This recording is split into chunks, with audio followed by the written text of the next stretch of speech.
खुदावंद यीशु मसीह के अजीज़ और बाबरकत नाम में आप सबको सलाम। अगर आपके पास कलाम मुक़द्दस है तो आइए मेरे साथ देखें खुदावंद के ज़िंदा कलाम में से पतरस का पहला ख़त, उसका 4 बाब और उसकी 14वीं आयत से लेकर 19वीं आयत तक। 1 पीटर चैप्टर 4 वर्स 14 to 19। कलाम मुक़द्दस में से हम देखेंगे 1 पीटर चैप्टर 4 वर्स 14 to 19। जो भी हवाला पढ़ना चाहे वो हाथ खड़ा करे ताकि माइक आप तक पहुँचाया जा सके। अगर मसीह के नाम के सबब से तुम्हें मलामत की जाती है तो तुम मुबारक हो, क्योंकि जलाल का रूह यानी खुदा का रूह तुम पर साया करता है। तुम में से कोई शख्स खूनी या चोर या बदकार या औरों के काम में दस्त अंदाज होकर दुख ना पाए। लेकिन अगर मसीही होने के बायस कोई शख्स दुख पाए तो शर्माए नहीं, बल्कि इस नाम के सबब से खुदा की तमजीद करें, क्योंकि वो वक्त आ पहुंचा है कि खुदा के घर से अदालत शुरू हो, और जब हम ही से शुरू होगी तो उनका क्या इंजाम होगा जो खुदा की खुशखबरी को नहीं मानते। और जब रास्तबाज ही मुश्किल से निजात पाएगा तो बेदीन और गुनाहगार का क्या ठिकाना।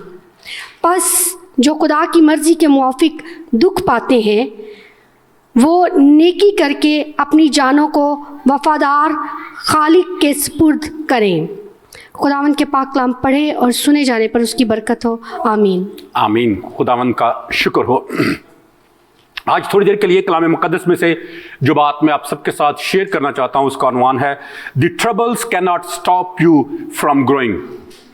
The troubles cannot stop you from growing कि तकालीफ जो हैं वो हमें खुदावन में आगे बढ़ने से रोक नहीं सकती हैं। और आप सबके तजर्बे में आया होगा कि जब कोई आदमी दुख में होता है, तकलीफ में होता है, बीमारी में होता है, मुश्किलात में होता है या मसाइल से जब घिरा होता है तो फिर दुआ पे दुआ जोर कर देता है। ऐसे ही है ना। और फिर उस वक्त दुआ का जवाब भी नहीं आता। कभी हुआ ऐसा तजर्बा? आप बहुत दुआ करते हैं लेकिन दुआ का जवाब ही नहीं आता। सोचा है कभी क्यों? यह सवाल का जवाब आपने नहीं देना, ठीक है, लेकिन जो सवाल का जवाब देना है वो भी मैं बताने को हूं। क्या मालूम है कि यस्सु भी बहुत सारी दुआएं की थी उसने कलाम मुक़द्दस में, की थी ना? हाँ, टल जाए। हाँ जी, यीशु मसीह ने कलाम मुक़द्दस में से बहुत सारी दुआएं की थी, लेकिन आपको पता है कितनी दुआएं जिनका जवाब अभी तक यीशु की दुआओं का जवाब नहीं मिला, या सब दुआओं का जवाब मिल गया? हाँ जी, दिस इज द क्वेश्चन। सारे चुप हो गए जी।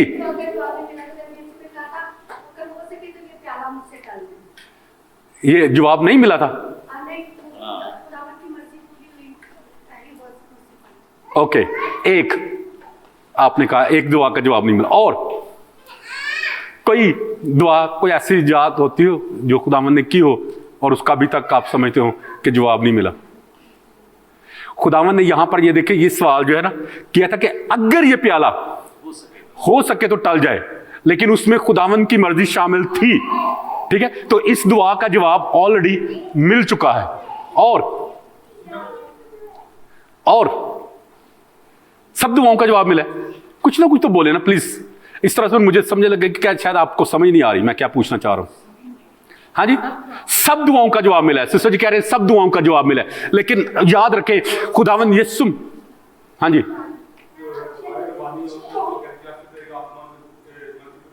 वो तो खुदावंद ने हमें सिखाई थी, वो तो खुद दूसरे थोड़ी की थी। ओके, वो हमारी दुआ है जो अभी तक पूरी नहीं, लेकिन मसीह की दुआ जो है वो पूरी हो चुकी है। ओके, खुदावंद यीशु मसीह की सिर्फ एक दुआ है जो अभी तक पूरी नहीं हुई है, और वो आप पढ़ सकते हैं जॉन चैप्टर 17 में। खुदावंद यीशु मसीह ने दुआ की थी और कहा था कि बाप, इस दुआ को आप जब पूरा पढ़ेंगे तो आपको पता चलेगा कि बाप, जिस तरह मैं और तू एक हैं, ऐसे ही ये तेरे जो लोग हैं वो सब एक हों। यानी खुदावंद ने कलीसिया के लिए, ईमानदारों के लिए, इत्तेहाद, यगानगत के लिए दुआ की थी। और क्या ये यगानगत और ये सुलह, ये सलामती और एकपन होना हमें कलीसिया में नजर आता है? नहीं है। और ये दुआ किसी को मालूम है कब पूरी होगी?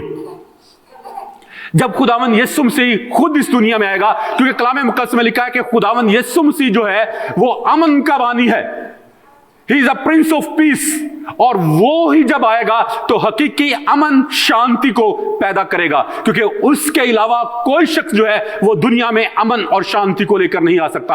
आज बहुत सारे मज़ाहिब हैं जो कह रहे हैं कि we need to come on a common grounds, कि हम मिलकर किसी कॉमन ग्राउंड्स पर खड़े हो और हम एक वर्ल्ड पीस रिलीजन को कायम करें, जो कि नामुमकिन है। इट्स इम्पॉसिबल, ऐसा नहीं हो सकता, क्योंकि जब तक खुदावन हमारे कामों में नहीं है, हमारी हालात में सुकून नहीं हो सकता, अमन नहीं हो सकता, शांति नहीं हो सकती। तो आज का जो टॉपिक है वो है कि हमारी जो मुश्किलात है, हमारे मसाइल जो है, हमारी परेशानियां जो है, हमारे दुख जो है, वो हमें खुदावन में आगे बढ़ने से नहीं रोक सकते। तो याद रखें, बहुत दफा जब हमारी दुआ का जवाब नहीं मिलता तो हम खुदा के साथ लड़ना शुरू हो जाते हैं, खुदा को भी कोसना शुरू कर देते हैं और कहते हैं पता नहीं केड़े लोग ने जिन्हें दुआ कबूल नहीं है, मेरी तो दुआ कभी कबूल नहीं हुई। तो याद रखें, खुदावन भी इस कैटेगरी में फॉल करते हैं, उनकी भी अभी तक दुआ का जवाब नहीं मिला। तो इसका मतलब ये नहीं कि हम फिर दुआ ही ना करें, हम दुआ करना छोड़ दें। याद रखें, दुआ जो है वो मसीह जिंदगी का सांस है। जिस तरह आप जिस्मानी तौर पर जिंदा रहते हैं और सांस लेते हैं, ऐसे ही रूहानी तौर पर दुआ जो है वो मसीह जिंदगी का सांस है। जब आप दुआ करते हैं तो आप स्पिरिचुअली ब्रीथ करते हैं। ओके, एक और बात मैं आपसे पूछना चाहता हूं, यीशु मसीह जो है, किसी को मालूम है उसका इस दुनिया में आने का मकसद क्या था? वो बता रहा है, जिसकी समझ किसी को नहीं आई। हाँ जी, हाँ जी, सैल्वेशन, आप निजात, कैसे निजात? बस निजात। हाँ जी, बहाल करना। कैसे किया उसने? दरमियानी बन के। और कैसे? हाँ जी, कैसे कह रहे हैं? हाँ जी, जान देने के लिए। याद रखें, खुदावंद यीशु मसीह का इस दुनिया में आने का जो मकसद था वो सलीबी मौत थी, क्योंकि अगर मसीहत में से सलीब को निकाल दिया जाए तो मसीहत की जो इमारत है वो धड़म से नीचे गिर जाती है। किसी को मालूम है यीशु मसीह ने कितने साल खिदमत की थी? 3.5 साल। कितना अरसा दुनिया में रहा था? 33.5 years। यीशु मसीह ने 30 साल तक बढ़ाई का काम किया था या नहीं? तो दूसरा सवाल जो मैं आपसे पूछना चाहता हूं वो है कि 30 साल यीशु दुनियादारी के काम करता रहा और उसने सिर्फ आखिरी 3 साल जो है, 30 साल और 3 साल का मुवाजना जरा कीजिएगा, 30 साल उसने बढ़ाई का काम किया है और सिर्फ 3.5 साल उसने खिदमत की है। क्या बढ़ाई का काम करने के लिए यीशु आया था इस दुनिया में? हेलो, कोई है यहां पे या नहीं है? नहीं, तो फिर क्यों उसने बढ़ाई का काम किया? हाँ हाँ जी, 30 साल के बाद। तो खुदावंद यीशु मसीह ने वो 30 साल जाया कर दिए दुनिया में। टाइम नहीं आया तो वो 30 साल उसने बगैर टाइम के गुजार दिए। वो अपनी टाइप देना चाहता था। तो फिर इसका मतलब यह है कि एक और अगला जो सवाल है उस पर जंप करते हैं कि जब दूसरा सवाल जो है कि जब खुदावंद यीशु मसीह 30 साल तक बढ़ाई का काम करता रहा तो वो फ्री में काम करता था या लोगों से पैसे लेता था? पैसे लेके काम करता था ना, फ्री में तो नहीं किया ना। ठीक है, उसने फ्री में नहीं किया काम, उसने काम से पैसा कमाया। और वो पैसा कहां खर्च किया? अपने मां बाप को दिया। जबकि वो खुद कहता है कि मेरे पास तो सर धरने की भी जगह नहीं है, उसके पास तो घर भी नहीं था अपनी तो उसका एक कमरा भी नहीं था जहां पर जाके वो रात को सो सके। तो अगर उसने 30 साल मेहनत करके पैसा कमाया है तो किसको खिलाया? कलाम में तो नहीं लिखा, लेकिन मैं सुबह गरीबों को दिए देता हूं। गरीबों को दिया होगा और अपने खानदान को। याद रखें, कलाम मुकद्दस में बताता है और कलाम में से ही हम बातों को सीखते हैं। कलाम मुकद्दस में लिखा कि जब यीशु सलीब पर था तो वो अपनी मां की जिम्मेदारी नहीं भूला। उसने अपनी मां की जिम्मेदारी जो है वो यूहन्ना को सौंप दी, जो इस बात का इजहार है कि खुदावंद यीशु मसीह जब दुनिया में था तो उसने अपनी जो दुनियावी जिम्मेदारियां थी उनसे मुंह नहीं फेरा। जो कुछ वो कमाता होगा डेफिनेटली उससे वो अपनी फैमिली को सपोर्ट करता होगा या नहीं? ये सिर्फ क्यास नहीं है, ये पत्थर पे लकीर नहीं है। ये ना हो कि कल जाके कहें जी पादरी साहब थे ऐ साढ़े चर्च कह रहे सन, ठीक है? ओके, तो याद रखें खुदावन यीशु मसीह ने 30 साल बढ़ाई का काम किया, सिर्फ 3.5 साल जो है उसने खिदमत का काम किया। 30 साल जो है वो खुदावन यीशु मसीह ने जाया नहीं किए। 30 साल उसने प्रेपरेशन की है, 30 साल उसने तैयारी की है, 30 साल वो अपने आप को खुदा के कलाम में ढालता रहा, क्योंकि कलाम मुकद्दस में लिखा है कि यीशु कद्र और कामत में और खुदा की नजर में मकबूल होता चला गया। खुदा और दुनिया दोनों की नजर में वो मकबूल होता गया। अगर खुदा सिर्फ दुनिया की नजर में मकबूल होता और खुदा की नजर में मकबूल ना होता तो उसके आने का मकसद पूरा ना होता। और अगर खुदा सिर्फ और सिर्फ खुदा यीशु मसीह जो है सिर्फ खुदा की नजर में मकबूल होता और कहता दुनिया ਨੂੰ ਛੱਡੋ जी, दुनिया की कोई परवाह नहीं करनी, तो नहीं, बिल्कुल ऐसा नहीं होता। खुदावंद यीशु मसीह ने कलाम मुकद्दस में लिखा है कि वो खुदा और इंसान दोनों की नजर में मकबूल होता गया। तो याद रखें मेरे अजीजों, खुदा ने जिस तरह के हालात में हमें रखा है, जिस तरह के सर्कमस्टेंसेस में हमें रखा है, this is our training period. और ट्रेनिंग जो है हमेशा लंबी होती है। खुदावंद यीशु मसीह ने इस दुनिया में अपने आप को मनवाने के लिए 30 साल तक बढ़ाई का काम किया और फिर सिर्फ 3.5 साल उसने खिदमत की और उन 3.5 सालों में उसने पूरी दुनिया का नक्शा बदल के रख दिया। तो मेरे अजीजों, जब तकलीफें आती हैं, जब मुश्किलात आते हैं, जब मसाइल आते हैं, जब परेशानी आती है, जब और हर तरह की आफतें जो हमें चारों तरफ से आकर घेर लेती हैं, तो खुदा हमें तन्हा नहीं छोड़ता।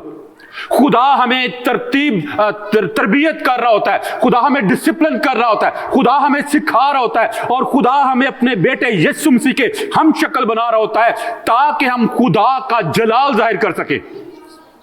बहुत दफा हम जब दुख आते हैं, तकलीफें आती हैं, बीमारियां आती हैं, मुश्किलात आती हैं, मसाइल आते हैं, तो हम घबरा जाते हैं और हम कहते हैं खुदा बस यही रह गया और बाकी दुनिया के लोग की मर गए ने, और भी तो लोग हैं, दूसरों को दुख दे, हमें क्यों दुख दे रहा है? और इस तरह से वी बिकम सेल्फिश कि हम कहते हैं हमारे दुख दूसरे को मिल जाए और दूसरे की अच्छाइयां जो हैं, चंगाइयां जो हैं वो हमें मिल जाएं। तो याद रखें मेरे अजीजों, खुदा जो है वो तरतीब का खुदा है और खुदा कभी भी कोई भी काम जो है वो बेमकसद नहीं करता। अगर वो हमारी जिंदगी में टफ सिचुएशंस को लेकर आता है तो उसका मतलब यह है, उसका मकसद यह है कि हम अपने आप को उसके कलाम के मुताबिक ढालें और उसके कलाम के मुताबिक अपनी जिंदगी बसर करें। एक और सवाल, यीशु मसीह ने 30 साल तक बढ़ाई का काम किया ना, पैसों की खातिर किया था, है ना? और वो कलाम मुकद्दस में लिखा है कि कामिल खुदा और कामिल इंसान है। वो खुदा था या नहीं था? तो क्या वो पैसों का खुद से इंतजाम नहीं कर सकता था अपनी फैमिली के लिए? हाँ जी, कामिल इंसान भी था, तो खुदा फिर क्या गया? घर का पहलौठा भी था। और क्यों उसने खुद से पैसे का इंतजाम नहीं किया? इंसान बन के आया था तो इंसानों की तरह जीवन बिता के।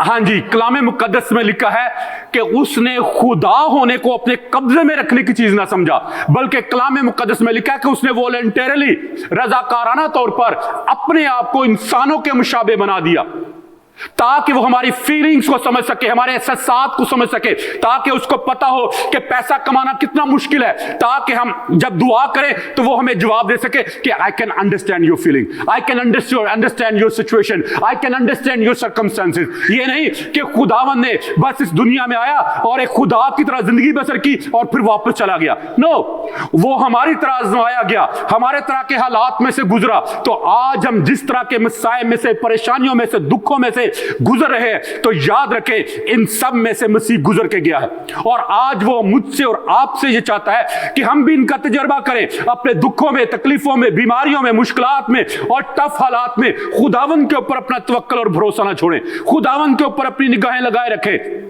क्योंकि जब हमारी निगाहें खुदावन के ऊपर होंगी तो फिर खुदा हमारे लिए सब कुछ करेगा। कैन यू से आमीन? खुदा कलाम मुकद्दस में लिखा है कि यीशु जो है वो हमारी तरह आजमाया गया और हमारी तरह वो दूसरे दुख बर्दाश्त किया, हमारी तरह उसके ऊपर मलामत की गई, हमारी तरह उसने शर्मिंदगी का सामना किया और हमारी तरह उसे रद्द किया गया और हमारी तरह उससे नफरत भी की गई। लेकिन उसने बाप के साथ गिला नहीं किया, उसने शिकवा नहीं किया कि बाप तूने मुझे किस हालात में डाल दिया। नहीं, उसने कहा कि आई एम विलिंग, लेकिन अगर तेरी मर्जी हो तो ये प्याला मुझसे हट जाए, लेकिन फिर भी I am willing to go ahead, मैं फिर भी आगे बढ़ने के लिए तैयार हूं। तो मेरे अजीजों, अभी ये जो हवाला आपके सामने पड़ा गया है, अगर आप इसको देखें बड़े गौर से, मैंने सिस्टर जी से कहा था बड़े आराम राम से पढ़े, उन्होंने बड़े आराम राम से पढ़ा है, और आई होप कि आपने देखा होगा कि लिखा है कि जो मुसीबत तुम पर आई है उस पर ताज्जुब ना करो। पतरस बयान करता है कि जो मुश्किल तुम पर आई है उससे ज्यादा हैरान ना हो जाओ कि हाय हाय लोड़ा साढ़े नलकी बन गया। नो, तहज्जुब करने की बजाय खुदा पर अपना तवक्कल और भरोसा रखें। और फिर लिखा है कि जो आजमाइश तुम पर आई है वो कोई अनोखी बात तुम्हारे साथ नहीं हुई, बाकी लोगों के साथ भी हुई है, और खुदावंद यीशु मसीह के साथ भी ऐसी हुई है। तो इसलिए मेरे अजीजों, खुदा चाहता है कि हम अपना तवक्कल और अपना भरोसा ना छोड़ें, खुदा के ऊपर अपनी आस बनाए रखें। और फिर आगे बात करता है और कहता है कि जब तुम दुखों में से गुजरते हो तो खुशी करो। कौन है जो दुखों में खुशी करता है? जो बीमार हो और कहे ओ हालेलुया बड़ा वधिया हो गया कि मैं बीमार हो गया। कभी ऐसा किया किसी ने? नहीं करते। या हम ढोल बजाते हैं और कहते हैं लो जी मैं बीमार हो गया। नो, हम बीमार होते हैं तो हम ढोल नहीं बजाते हैं, बल्कि खुदा के ऊपर अपना तवक्कल और भरोसा रखते हैं और कहते हैं कि खुदावंद मैं जिन भी हालात में से गुजर रहा हूं इसमें तेरी मर्जी है। अगर मेरे बुरे हालात नहीं रहे तो ये अच्छे हालात, अगर मेरे अच्छे हालात नहीं रहे तो ये बुरे हालात भी गुजर जाएंगे। याद रखे, कलाम मुकद्दस में लिखा है कि मैं हरगिज तुझसे दस्तबरदार ना होऊंगा और ना तुझे कभी छोड़ूंगा। खुदा कभी भी हमें छोड़ता नहीं है, वो हमेशा हर वक्त हमारे दरमियान में रहता है, हमारे साथ साथ रहता है। और फिर अभी हमने इस हवाले में पढ़ा है कि जब तुम्हें मुलामत की जाए और सताया जाता है तो तुम मुबारक हो। यू आर ब्लेस्ड, मुबारक हो, ब्लेस्ड लोग हो आप। लेकिन हमारा क्या होता है, हम पर थोड़ी सी मुसीबत आ जाए ना तो हम खुदा के साथ गिले शिकवे करना शुरू कर देते हैं। और फिर अगली बात जो है, जो पतरस इस हवाले में बयान करता है, वो कहता है कि अगर तुम मसीह की खातिर दुख उठाते हो तो शर्माओ नहीं, फिर घबराना नहीं है, क्योंकि God will be with you. और बाइबल मुकद्दस ऐसे लोगों की जिंदगियों से भरी पड़ी है जो दुखों में से, मुश्किलात में से, मसाइल में से, परेशानियों में से गुजरे और उन्होंने अपनी हिम्मत नहीं हारी, खुदा के ऊपर अपने तवक्कल को नहीं छोड़ा। और आज मैं 4 लोग जो हैं, जो बाइबल मुकद्दस के 4 मेजर कैरेक्टर्स हैं, उनके बारे में शेयर करना चाहता हूं।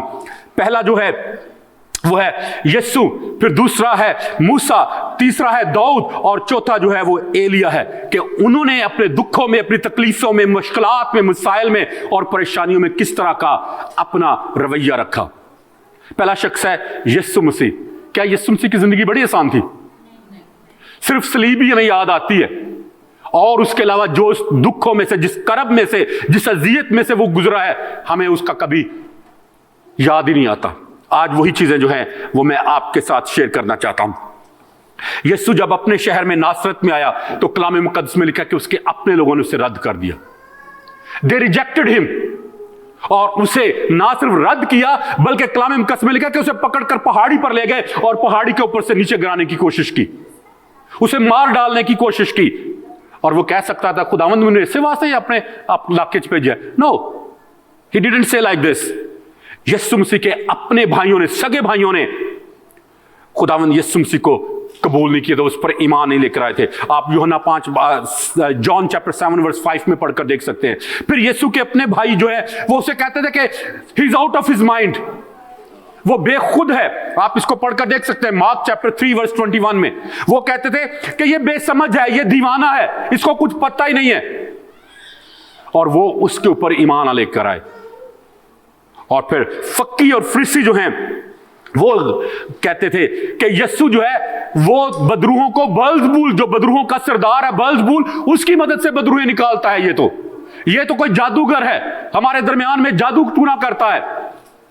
और लोग जो है वो यीशु मसीह को शराबी और खाऊ कहते थे, क्योंकि यीशु मसीह जो गुनहगार अगर किसी ने बुलाया घर पे खाने के लिए तो उनके घर खाने के लिए चला जाता था। आज के जो पादरी उनकी तरह, जो भी बुलाया खाने वास्ते, ठीक है वेलकम। यीशु हर घर में चले जाते थे, चाहे वो रास्तबाज हो, चाहे वो गुनहगार हो। और ज़कई इसकी एक खूबसूरत मिसाल है। तो याद रखे मेरे अजीजों, लोग यीशु मसीह की ये बातें देखकर उसको कहते थे खाऊ है, कहते शराबी है। वो उसको क्रिटिसिज्म का सामना करना पड़ता था।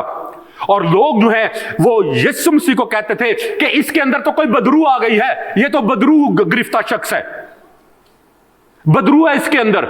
आप इसको पढ़कर देख सकते हैं मार्क चैप्टर 3 वर्स 30 में। और फिर यीशु की जो तालीम है उसको लोग कहते थे कि ये गलत तालीम देता है, जैसे कि आज कहा जाता है पादरियों को कि ये तो गलत तालीम देने। यीशु मसीह ने सबत के बारे में तालीम दी तो फक्की फरीसी जो हैं वो उस पर नुक्ताचीनी करने लगे। यीशु ने कहा कि मैं अब्राहम से पहले हूं, तो लोगों ने कहना शुरू कर दिया ये तो कुफर बकता है। यीशु ने कहा कि मैं और बाप एक हैं, तो उन्होंने यीशु को संसार करना चाहा, उसको मार देना चाहा, क्योंकि वो अपने आप को खुदा के बराबर बनाता था। यीशु की मिनिस्ट्री कोई आसान मिनिस्ट्री नहीं रही थी। यीशु ने कहा कि जिंदगी की रोटी मैं हूं, तो लोगों ने कहा कि यह कैसे हो सकता है कि कोई शख्स अपना गोश्त कैसे खाने पीने के लिए दे सकता है, यह तो कोई बिदअती शख्स आ गया है। लेकिन आज हम समझते हैं कि खुदावंद की तालीम कैसी थी। यीशु मसीह की तालीम से जब उसके शागिर्द जो हैं वो भी एक दूसरे के साथ सर जोड़ जोड़ के बातें करने लगे, तो यीशु ने उन्हें कहा कि तुम भी छोड़ जाना चाहते हो। जब बहुत सारे शागिर्द उसको छोड़कर चले गए तो कलाम मुकद्दस में लगे कि यीशु ने कहा कि तुम भी छोड़ जाना चाहते हो, तो तुमने भी अगर जाना तो जाओ, नो प्रॉब्लम। तो पतरस ने कलाम मुकद्दस में लिखा कि हम तुझे छोड़कर कहां जाएं, क्योंकि हमेशा की जिंदगी की बातें तो तेरे ही पास हैं। और आप सब जानते हैं कि यीशु मसीह ने पहले 70 शागिर्दों को चुना, 70 में से 12 को चुना। 12 में से किसी को याद है कितनों को चुना? 3 को। और 3 के बाद किसको? पतरस को चुना। सही है। तो याद रखें मेरे अजीजों, खुदा का कलाम जो है वो हमारी तरबियत के लिए है। दुनिया के दुख, तकलीफें, बीमारियां, मुश्किलात, मसाइल जो हैं वो हमें खुदा से दूर नहीं कर सकते। और इवन के मरियम और मर्था जो खुदावन से बेपनाह मोहब्बत करती थी, वो भी खुदावन यीशु मसीह से नाराज होगी। जब यीशु मसीह को पैगाम भेजा कि हमारा भाई बीमार है तो तू जल्दी जल्दी आ जा, तो यीशु जल्दी आने के बजाय वहां पे 2 दिन ठहर गया और लेट आया। तो फिर वो कहते कि अब आने का क्या फायदा, जब हमारा भाई जिंदा था उस वक्त तो तू आया नहीं है, उस वक्त आता तो कुछ करता और हमारा भाई बच जाता, अब क्या तेरे आने का फायदा हुआ, अब क्या तू कर सकता है। लेकिन वो नहीं जानती थी कि यीशु जो है उनके मुर्दा भाई को कब्र में से भी बाहर निकाल सकता है। और वो नाराज होगी। और आप सब जानते हैं कलाम मुकद्दस में कि मरियम खास तौर पे जो है वो खुदावन के कदमों में बैठकर उसका कलाम सुना करती थी जब भी यीशु उनके घर में आता था। लेकिन जब उसके भाई मरने के बाद जो मरता जो मरियम जो यीशु से ज्यादा प्यार करती थी, उसी ने ज्यादा गुस्सा दिखाया। जब यीशु का पता चला कि वो आ गया उस शहर के, तो वो घर से बाहर नहीं निकली। हालांकि जो मर्था है, जो किचन का काम किया करती थी, खाने पकाने का काम किया करती थी उसके लिए, वो भाग कर गई उसको मिलने के लिए। लेकिन मरियम जो है घर से बाहर नहीं निकली, मुंह बना के मुंह फुला के उत्ते बैठी रही कि मैं नहीं जानती हूं लैंड किया है, हुण जिधरों आया उधर भी तुर जाए। That was her attitude. लेकिन खुदावंद यीशु मसीह आए उसके पास और उसने पैगाम भेजा कि जा मरियम को बुला के लेकर आओ। जब पैगाम भेजा गया तो फिर आई है वो। तो मेरे अजीजों याद रखें, खुदावंद यीशु मसीह ने इस नाराजगी की परवाह नहीं की और गिले शिकवों को वो भूल गया।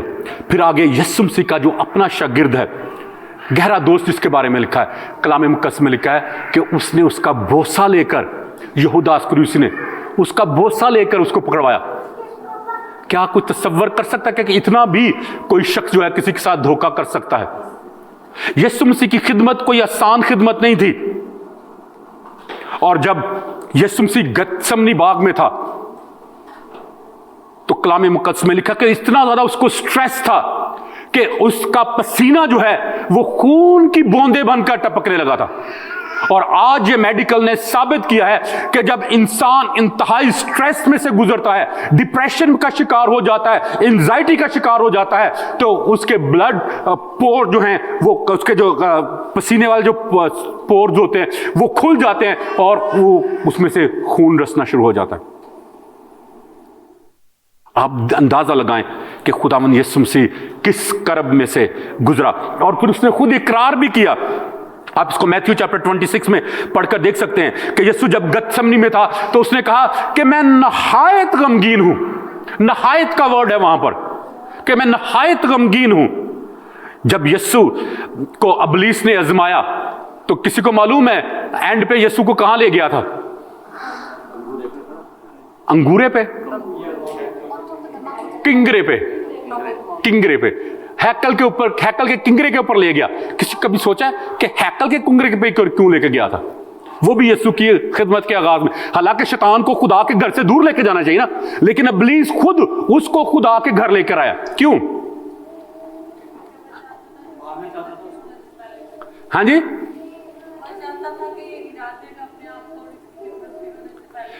हाँ जी, इब्लीस का मंसूबा यह था कि वो हैकल में कोई गलती करे और जो मजहबी रहनुमा है सब उसकी गलती पकड़ लें और उसकी खिदमत शुरू होने से पहले ही खत्म हो जाए। That was devil's plan. तो याद रखें, बाज औकात हमें इब्लीस भी चर्च ले जाता है, इब्लीस भी खुदा के कामों में हमें शामिल कर देता है ताकि उसका गलत इंजाम निकले। Are you with me? और यीशु खुद भी दुख और तकलीफ में से गुजरा और बारहा वो रोया भी। रोते उसी वक्त ना जब दुख होता है ना? जब आपके दिल पे लगती है बात तो फिर आपको रोना आता है या ऐसे ही रोना शुरू कर देते हैं? कलाम मुकद्दस में लिखा कि यीशु जब लाजर की कब्र पर आया तो वो रोया। वो he can understand our tears. और जब वो यरूशलेम के पास आया तो भी कलाम मुकद्दस में लिखा है कि वो रोया। हालांकि वो तो खुदा था ना। हेलो, खुदा था या नहीं? खुदा को तो रोना नहीं चाहिए ना, तो फिर वो क्यों रोया? क्योंकि वो एक कामिल इंसान भी था। इंसान होते हुए वो हमारी फीलिंग्स को, हमारे इमोशंस को, हमारी स्ट्रगल्स को वो समझ सकता है। यीशु ने जब 5000 लोगों को रोटियां खिलाई तो अपने शागिर्दों से कहा कि बचे हुए टुकड़े जमा कर लो। कहा था या नहीं? हेलो, कभी सोचा कि उसने खुदावन ने क्यों कहा कि बचे हुए टुकड़े जमा कर लो? वो बल्कि छोड़ देता परिंदों को खाने के लिए, जानवरों के खाने के लिए। क्यों उसने वो परिंदों को नहीं दिए, जानवरों को क्यों नहीं दिया? क्यों कहा कि इकट्ठे कर लो? ताकि जाया ना हो। तो परिंदे जब खाते तो जाया हो जाता, जानवर खाते तो जाया हो जाता। हाँ जी, क्यों? दिखाने के लिए, दिखाने के लिए। और क्यों? क्यों जी भाई? हाँ, अपनी गर्ज के लिए दोबारा सेव करके रख लो। हाँ, नहीं नहीं, और हाँ जी, उन्होंने क्या होना है? जाया ना हो। अच्छा, तो जब हमारा ब्लेस किया हुआ, दुआ किया हुआ खाना खराब हो जाता है तो फिर उसको फेंकना नहीं चाहिए। अच्छा, okay, let me tell you, but मेरा एक्चुअली सवाल करने का मकसद होता है कि आप इसके बारे में सोचें, आपके ब्रेन को मैं यूटिलाइज करना चाहता हूं। ठीक है, ओके। खुदावंद यीशु मसीह ने इसलिए बचे हुए टुकड़ों को जमा करने के लिए कहा क्योंकि उसे बचे हुए खाने की भी फिक्र थी। अगर उसे बचे हुए टुकड़ों की इतनी फिक्र है तो मैं और आप जो इंसान हैं, क्या हमारी फिक्र वो नहीं करेगा? क्या हमारे बारे में वो नहीं सोचेगा? क्या हमारे दुखों में, तकलीफों में, बीमारियों में, मुश्किलात में, मसाइल में और परेशानियों में छोड़ देगा? हरगिज नहीं मेरे अजीजों। अगर वो बच्चे हुए जो झूठी रोटी थी ना, झूठी रोटी और झूठी मछली थी, अगर उसकी वो इतनी ज्यादा फिक्र करता है तो मेरे अजीजों, मैं और आप जिंदा खुदा के शबीह पर बनाए गए हैं और खुदा मेरी और आपकी इससे कहीं ज्यादा फिक्र करता है। आप जिन भी हालात में से गुजर रहे हैं वो जानता है और वो कहता है कि अपनी सारी फिक्रें मुझ पे डाल दो क्योंकि मुझे तुम्हारी फिक्र है। खुदावंद को आपकी फिक्र है। आप भी जिन भी हालात में से गुजर रहे हैं वो सब जानता है। तन्हाई और बेबसी जिसका आप मुजाहरा कर रहे हैं, जिसमें से आप गुजर रहे हैं, याद रखें खुदा ने उसमें भी आपको नहीं छोड़ा। और यीशु मसीह ने आपको अपने नौकर नहीं कहा बल्कि दोस्त कहा। हेलो, बात की समझ आई है कि यीशु ने हमें नौकर नहीं कहा, दोस्त कहा। किस तरह के दोस्त? जो हमें खुदा से दूर कर दें या हमें खुदा के पास ले आए? जो हमें खुदा के पास ले आए। कलाम मुकद्दस में लिखा है कि एक शख्स मफलूज था, वो बीमार था, वो खुद से हिल भी नहीं सकता था। तो कलाम मुकद्दस में लिखा है उसके 4 साथी आए और उसको चारपाई समेत उठाकर उस जगह ले गए जहां यीशु मौजूद था। और जब उस यीशु के सामने नहीं लेकर गए तो उन्होंने छाती उधेड़ दी थी। We need this kind of friends, जो हमें खुदा के करीब लेकर आए, ना कि हमें खुदा से दूर करने का वसीला ठहरे। ऐसे हमें दोस्तों की जरूरत है जो हमारे दुखों में, तकलीफों में, बीमारियों में, मुश्किलात में, मसाइल में और परेशानियों में हमें खुदावंद के आगे लेकर पेश करें, जो हमारी कमियों में हमारा जोर बन सके, जो हमारे अपलिफ्टिंग का बायस बन सके, जो हमारी तरक्की का बायस बन सके, ना कि हमारी तनज़्ज़ुली का। और फिर खुदावंद ने कहा कि मैं तुम्हें नौकर नहीं कहूंगा। क्या हम सब खुदावंद के नौकर नहीं हैं? यह हैं? कलाम मुकद्दस में लिखा है शाबाश अच्छे और दयानतदार नौकर। लिखा है क्या नहीं?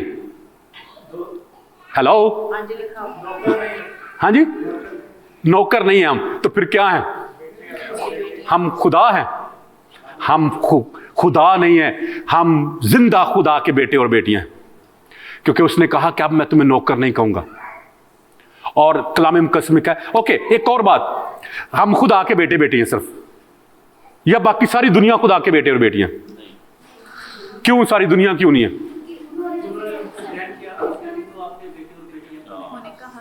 यस, कलाम मुकद्दस में लिखा है कि जितनों ने उसे कबूल किया उसने उन्हें खुदा के फर्जंद बनने का हक बख्शा। हर शख्स के पास नहीं है। हर गली में घूमने वाला शख्स जिंदा खुदा का बेटा और बेटा नहीं है। You are unique. आप आला हैं, आप उनसे बढ़तर हैं, आप बेहतर हैं, क्योंकि आप जिंदा खुदा के बेटे और बेटियां बनाइए, बेटे और बेटियां हैं। तो क्या जब आप खुदा के बेटे और बेटियां होते हुए दुख में से, तकलीफ में से, बीमारी में से, मुश्किल में से, टफ हालात में से गुजरेंगे, तो क्या वो आपको छोड़ देगा? या वो आपको आते हुए देखे कि वो पादरी आ रहा है तो मुंह इधर कर ले? हाँ, नहीं, खुदा ऐसा कभी नहीं आपके साथ करेगा। वो कहेगा कि ये मेरा बेटा है, ये मेरी बेटी है जिससे मैं बहुत खुश हूं। यही खुदा ने यीशु मसीह के लिए कहा था ना। हेलो, यही कहा था ना। और उस वक्त जब खुदा ने यीशु मसीह को कहा कि ये मेरा प्यारा बेटा है जिससे मैं खुश हूं, उस वक्त यीशु ने अभी किसी एक शख्स को भी कलाम नहीं सुनाया था। उस वक्त यीशु सिर्फ 30 साल बढ़ाई का काम करता रहा था। और जब वो बढ़ाई का काम खत्म करके बपतिस्मा लेने के लिए आया, और जैसे ही वो बपतिस्मा लेके बाहर निकला तो आसमान से खुदा ने कहा कि ये मेरा प्यारा बेटा जिससे मैं खुश हूं। क्यों, कैसे खुदा उससे खुश हो गया? उसने तो किसी एक शख्स को तौबा भी नहीं करवाई थी, एक शख्स को कलाम भी नहीं सुनाया था, तो फिर वो कैसे तौबा हो, कैसे खुदा को खुश कर गया? वो उस टाइम पे वो उस जो बुलाहट थी, जो खुदा की तरफ से कॉलिंग थी, जिसके लिए वो आया था, उसके लिए वो बिल्कुल तैयार। He was practising that thing. वो खुदा को खुश करने में लगा हुआ था। कलाम मुकद्दस में लिखा कि जो कुछ करते हो ये जानकर करो कि खुदा के लिए करते हो। खुदावंद यीशु मसीह जब बढ़ाई का काम कर रहा था, लोगों के साथ पब्लिक डीलिंग कर रहा था, लेन देन का काम कर रहा था, तो वो अपने बाप को खुश करने में लगा हुआ था। वो सीख रहा था कि how he can surrender himself, how he can obey to God. तो मेरे अजीजों, जिस तरह के भी हालात में खुदा ने हमें रखा है, बेमकसद नहीं रखा है। उसका एक मकसद है, उसका एक मंसूबा है, और खुदा चाहता है कि हम उस मंसूबे के लिए अपने आप को ताबे करें। और मैं अक्सर कहता हूं, खुदा के कलाम मुकद्दस में लिखा है कि खुदा के कभी हाथ के नीचे, कहां पे? खुदा के हाथ के नीचे फ्रोतनी से रहो तो वो तुम्हें वक्त पर सर बुलंद करेगा। लेकिन हमारा पता क्या होता है? खुदा का हाथ अगर ये ना, तो हम खुदा के हाथ से नीचे निकलकर ऊपर आने की कोशिश करते हैं, जिसकी वजह से हम नाकाम रहते हैं, जिसकी वजह से हम जिल्लत और रुसवाई का सामना करते हैं, जिसकी वजह से फिर हम मसाइल, मुश्किलात, परेशानियों और दुखों में घिरे रहते हैं। फिर एक मसला खत्म नहीं होता और दूसरा मसला सर उठा लेता है। तो याद रखें मेरे अजीजों, God knows everything about you. वो आपके बारे में सब कुछ जानता है। दूसरा शख्स जो है वो मूसा है। आई विल गो क्विकली क्योंकि टाइम बहुत कम है, ठीक है। दूसरा शख्स जो है वो मूसा है। मूसा पुराने अहदनामा का सबसे बड़ा नबी माना जाता है, मगर इसके बावजूद उसे बहुत सारे दुखों, मुश्किलात, मसाइब और परेशानियों में से और तकालीफ में से गुजरना पड़ा।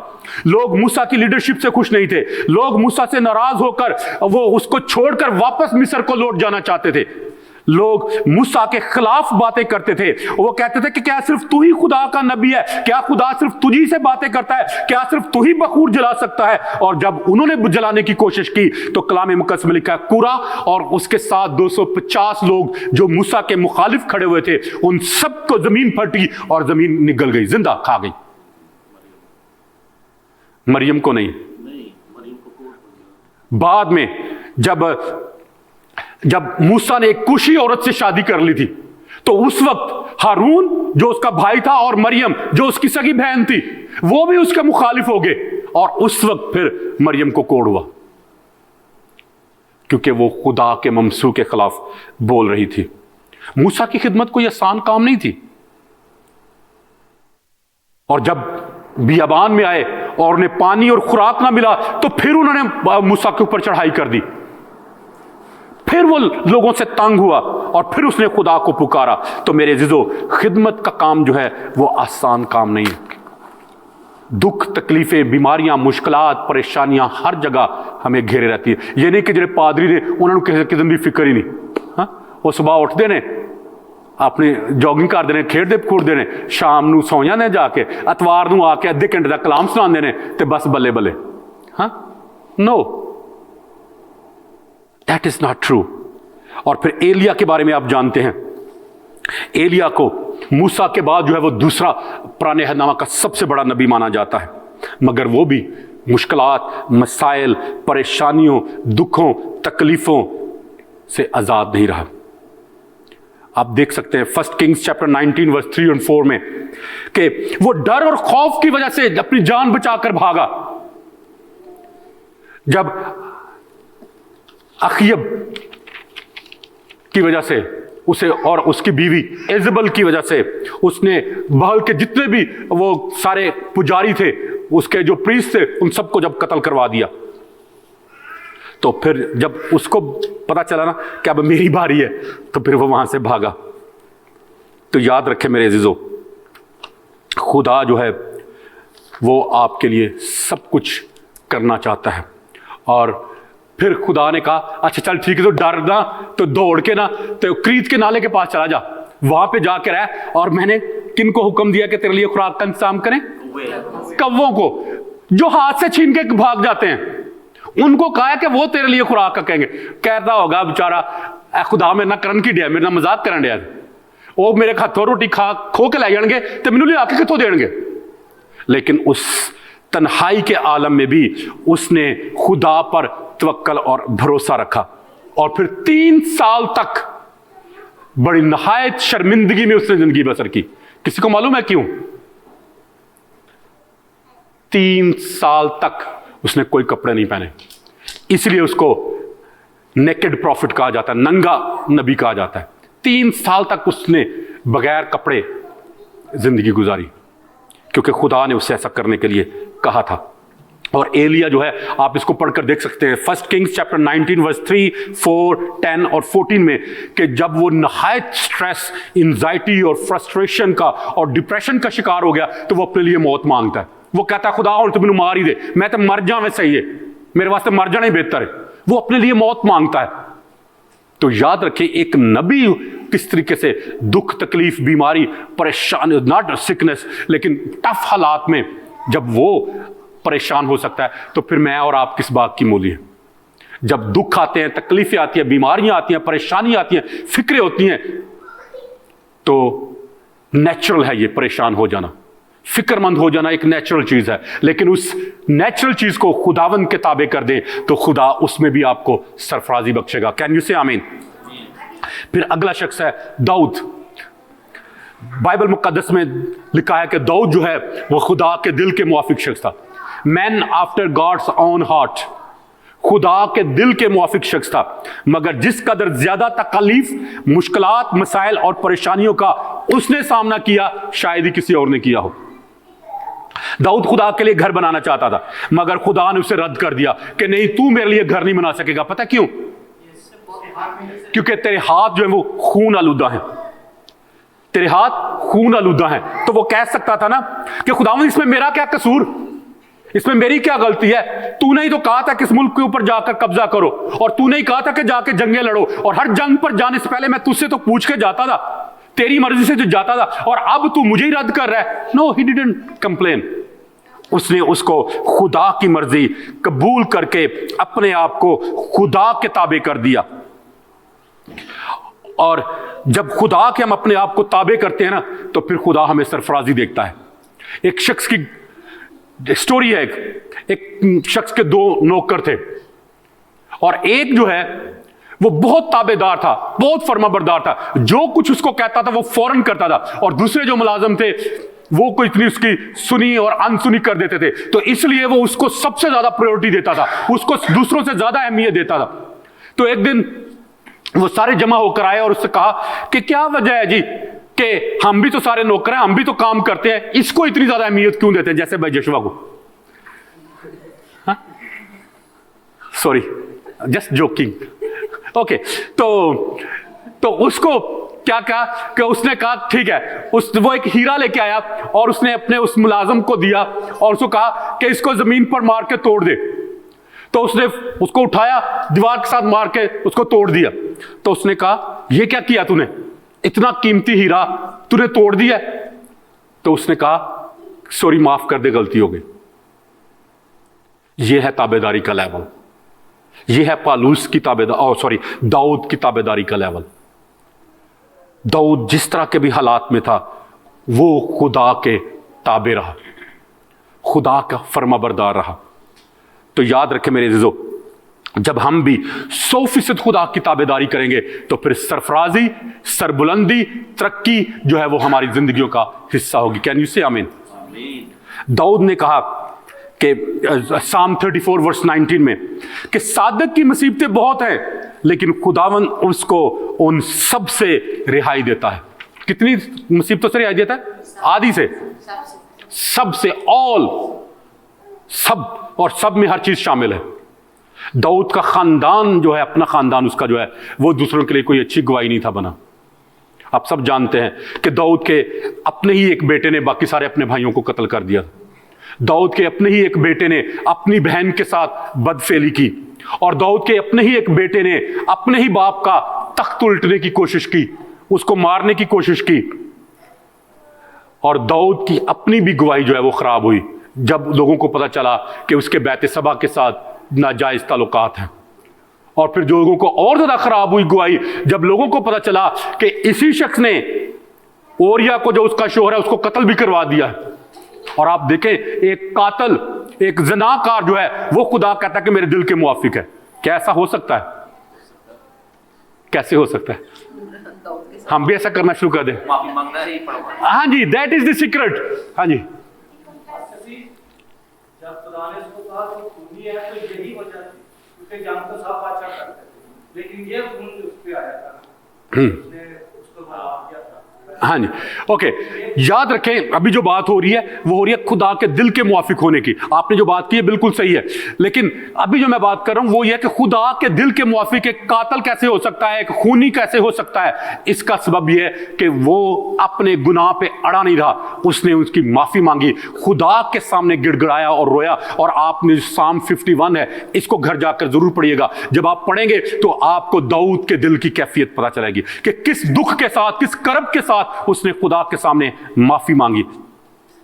तो याद रखें, दाऊद ने अपने गुनाहों को छुपाने के लिए एक के बाद दूसरा गुनाह किया, लेकिन उसने अपने आप को खुदा के ताबे रखा।